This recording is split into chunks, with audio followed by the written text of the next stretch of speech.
Mommy. Konting interview Hello, na. good afternoon po to everyone. Happy Mother's Day. Thank you so much.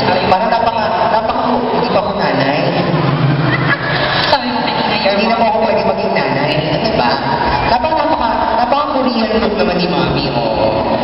Parang dongking-dongki lang. Matanong ko lang, Mommy, ito, you're 33 years old. Ilang taon na po anak nila? 9 years old. Isa lang po ito. Yeah, isa lang. Oh, nag-iisa lang. Asa minister? Wala po. Wala? Nangapit bahay. Oh! Yeah, single mom. Single mom kayo, hindi ko matutubo. Bati lang. So ano nga, awitin natin, before, sige, bago na pa kami. Kayo po ba, syempre si Mong na to, matagal na po kayo umaawi, talagang hilig din po kumanta nung hindi pa po kayo mami? Ano lang? Sideline lang. Wow, nalalaman ko pa. Pag yung mga occasion lang po, birthday, salan. Mga events like weddings, Yeah, birthdays, parties, Christmas parties, pwede rin. and then shows lang. Pinasasaya natin ating first money. So ano pong aawitin niya ating first money? I would like to give a song from Miss Kulidesma. Wow, Kulidesma. And a song from Kulidesma was? Paano nakasasalitin? Ay, napakagandang awitin. So natin sa Tagalog, our first song. Aileen Capawanan for the song. Paano kita mapapasalamatan? Palakpakan everybody!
po ni Desma, paano kita mga pasalamatan. Of course, let's continue our singing mom number 2. May call on Cresseline Ortiz.